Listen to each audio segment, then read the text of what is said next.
मेघनाद की मृत्यु के बाद पत्नी सुलोचना का क्या हुआ। सुलोचना वासुकी नाग की पुत्री और लंका के राजा रावण के पुत्र मेघनाद की पत्नी थीं। लक्ष्मण के साथ हुए एक भयंकर युद्ध में मेघनाद का वध हुआ। उसके कटे हुए शीश को भगवान श्रीराम के शिविर में लाया गया था। अपने पति की मृत्यु का समाचार पाकर सुलोचना ने अपने ससुर रावण से राम के पास जाकर पति का शीश लाने की प्रार्थना की, किंतु रावण इसके लिए तैयार नहीं हुआ। उसने सुलोचना से कहा कि वो स्वयं राम के पास जाकर मेघनाद का शीश ले आए। क्योंकि राम पुरुषोत्तम है, इसीलिए उनके पास जाने में तुम्हें किसी भी प्रकार का भय नहीं करना चाहिए। रावण के महापराक्रमी पुत्र मेघनाद का वध करने की प्रतिज्ञा लेकर लक्ष्मण जिस समय युद्ध भूमि में जाने के लिए प्रस्तुत हुए, तब राम उनसे कहते हैं, लक्ष्मण, रण में जाकर तुम अपनी वीरता और कौशल से रावण पुत्र मेघनाद का वध कर दोगे, इसमें मुझे कोई संदेह नहीं है। परंतु एक बात का विशेष ध्यान रखना कि मेघनाद का मस्तक भूमि पर कदापि नहीं गिरना चाहिए, क्योंकि मेघनाद एक नारी व्रत का पालक है और उसकी पत्नी परम पतिव्रता है। ऐसी साध्वी के पति का मस्तक अगर पृथ्वी पर गिर पड़ा तो हमारी समस्त सेना का ध्वंस हो जाएगा और युद्ध में विजय की आशा त्याग देनी पड़ेगी। लक्ष्मण अपनी सेना लेकर चल पड़े। समर भूमि में उन्होंने वैसा ही किया। युद्ध में अपने बाणों से उन्होंने मेघनाद का मस्तक उतार लिया, पर उसे पृथ्वी पर नहीं गिरने दिया। हनुमान उस मस्तक को रघुनंदन के पास ले आए। मेघनाद की दाहिनी भुजा आकाश में उड़ती हुई उसकी पत्नी सुलोचना के पास जाकर गिरी। सुलोचना चकित हो गई। दूसरे ही क्षण अत्यंत दुख से कातर होकर विलाप करने लगी, पर उसने भुजा को स्पर्श नहीं किया।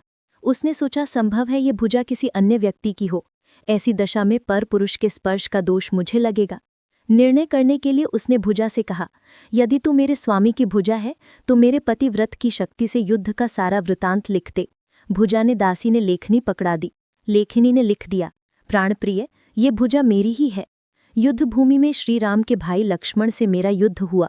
लक्ष्मण ने कई वर्षों से पत्नी, अन्न और निद्रा छोड़ रखी है। वे तेजस्वी तथा समस्त दैवीय गुणों से संपन्न हैं। संग्राम में उनके साथ मेरी एक नहीं चली। अंत में उन्हीं के बाणों से विद्ध होने से मेरा प्राणांत हो गया। मेरा शीश श्री राम के पास है। पति की भुजा लिखित पंक्तियां पढ़ते ही सुलोचना व्याकुल हो गई।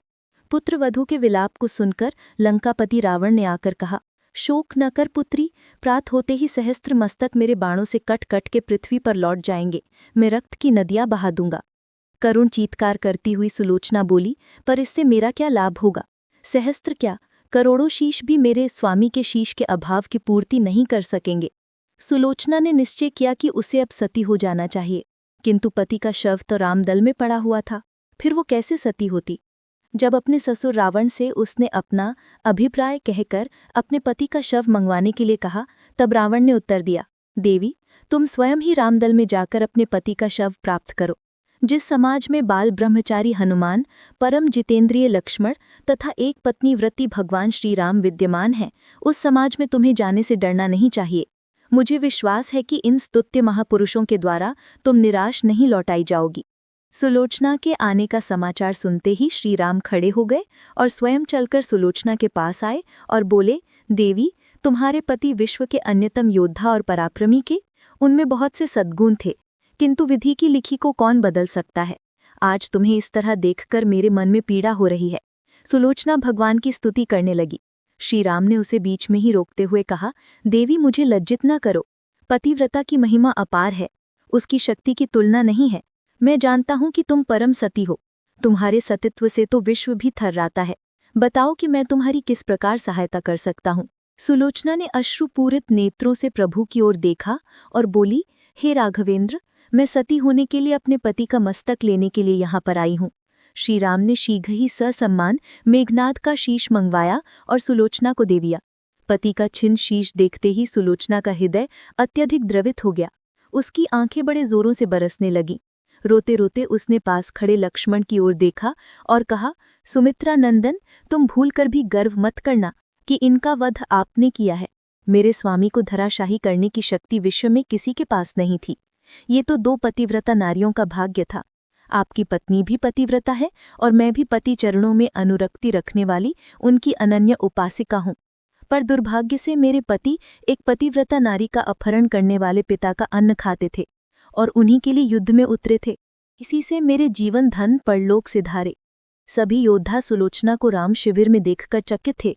वे ये नहीं समझ पा रहे थे कि सुलोचना को ये कैसे पता चला कि मेघनाथ का शीश राम के शिविर में है। जिज्ञासा शांत करने के लिए सुग्रीव ने पूछ ही लिया कि ये बात उन्हें कैसे ज्ञात हुई कि मेघनाथ का शीश श्री राम के शिविर में है।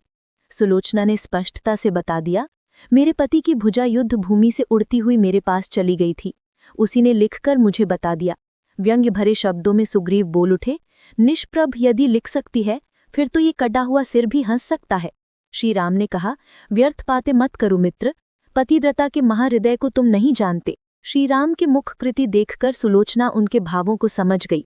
उसने कहा, यदि मैं मन वचन और कर्म से पति को देवता मानती हूँ तो मेरे पति का ये निर्जीव मस्तक हंस उठे। सुलोचना की बात पूरी भी नहीं हुई थी कि कटा हुआ मस्तक जोरों से हंसने लगा। ये देखकर सभी दंग रह गए।